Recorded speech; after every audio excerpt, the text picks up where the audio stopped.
Hey everybody, Jackie here. I want to make this my fastest, easiest, simplified video on navigation.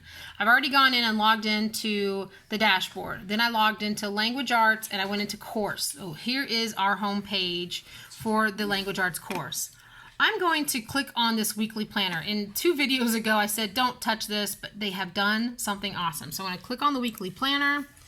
And what's going to happen is it's going to pop up to this, traditional pace and self-paced. Now you're like, hey, my daughter or son wants to go fast. We're going to go over to self-paced. You know what? Whether your daughter or son is fast or not, these to me aren't very helpful. These are very similar to the middle school self-paced charts, and that's why, again, they have greatly changed the elementary to look like middle school, so you get an understanding. But this is amazing. Today, let's click on this real quick.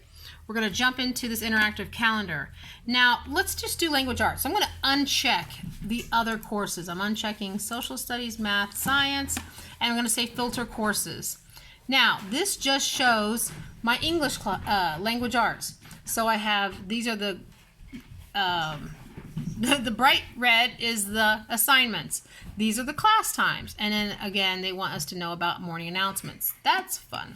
All right, so right here is 103, but before I click on that, I'm going to leave this window open.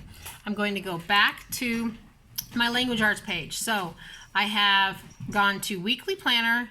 It opened up the weekly planner. I clicked on this planner, and I'm just going to do language arts. So we're back on this main page. I'm going to click on now assessments. This to me is the checklist for what we need to do. So the next thing on my daughter's list is 104, and so with that I'm going to go to the calendar. 103, okay, she's already done Monday's work. This is also 103. Well, she's already completed it. Here's 104, 104, and 105. So if I want her to finish all of ELA for this week, today on Monday, she needs to do all the way up to 105. So I'm going to go back to this workload.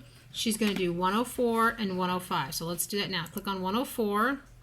It's going to pop up an assignment. So it says you need to submit your assignment. So now the beauty is going back over here to the interactive calendar, 104. I can click on this, and it immediately will take me to 104's lesson. I don't have to go into the modules and all that stuff. So I can go in here. I go to my progress. I am all about shortcuts and quick, easy. I'm going to go to the very last page.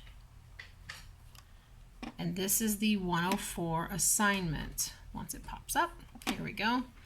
Folk, Tails, Central Message. So I'm going to take these and print these out. I've already done it. So click on this, print it out. Click on this, print it out. You will be submitting this right here. Okay? If you can see my mouse, I'll do my finger. There we go. All right. And then I go back to the assessments, and I will scan it in. Down here, you click to add a file, search for it on your computer. Then over here, you add a file here. Over here, you'll click that and submit that. Now, some people, the teachers, it depends on how good you know your teacher. In here, you can say, hey, this is her 104, or my student really struggled, or this was a great assignment. You can say whatever you want here or nothing. But this is a really good way to communicate with your teacher anything, like whether you helped with spelling or their handwriting or something. You can just type or whatever you want in there and submit it. And then go from there. So I'm going to go back to assessments. Let's pretend we submitted it. Now we're going to go to 105. Fable Central. It's an exam, so we're going to go to 105. Click on it. Okay, internet's slow. All right, and here is the exam. So real quick, if you're not familiar with the exams, here is which is the plural form of the word child. So you read that to your student, and then they will point or tell them.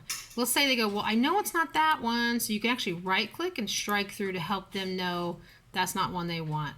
And they say, well, I don't think it's that one, or I don't think it's that one. Again, you can right click. But let's say you strike through one and you're like, well, I'm not so sure. You can undo the strike through.